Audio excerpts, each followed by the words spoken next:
Hi, my name is Ella Boger. I'm a sophomore at Lake Orion High School and a type 1 diabetic. I was diagnosed with type 1 diabetes on February 1st, 2022. I was in 8th grade at Scripps Middle School.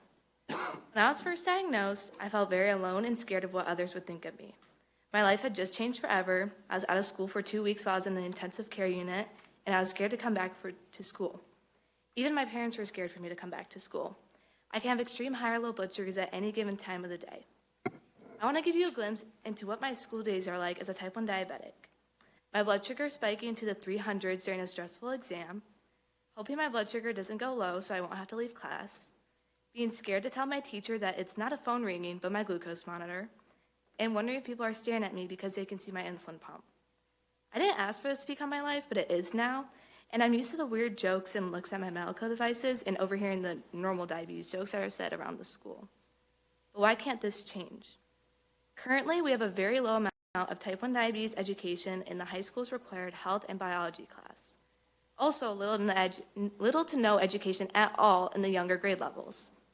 I was only 13. I wasn't thinking that anything was wrong with me. If I had known that the symptoms I was experiencing were the key symptoms of diabetes, perhaps my family would have acted sooner. It is not our fault as type 1 diabetics for getting diagnosed with this disease. Type 1 diabetes is an autoimmune disease where the immune system mistakes healthy beta cells for foreign bad cells, therefore destroying these cells in the overall production of insulin in our bodies. And I bet you didn't learn that in health class. And because of this lack of education, it is not only important for students to be aware of this disease, but also teachers. I am not confident currently that any of my teachers are aware of type 1 diabetes, which is a major issue. The responsibility of educating these employed adults should not be in the hands of type 1 diabetic students. However, we are not the only school system that has little type 1 diabetes education.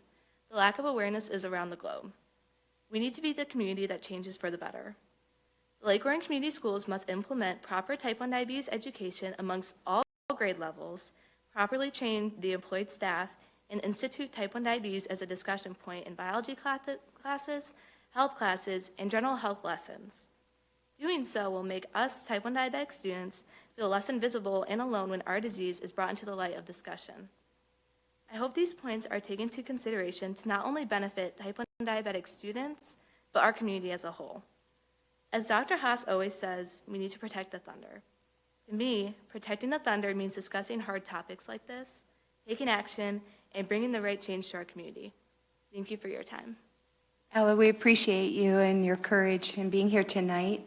Do the board have any questions that they want to ask? Well, I don't have any questions, but you're going to make me cry, young lady.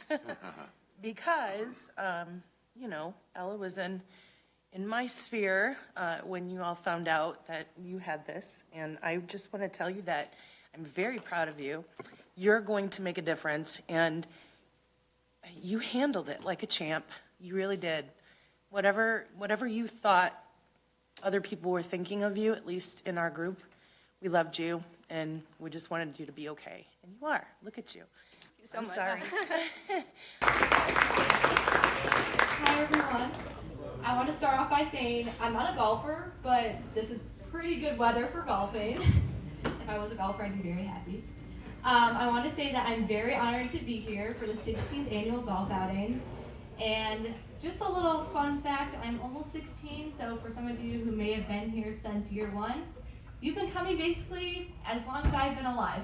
So I want to congratulate the few of you who may have been doing that.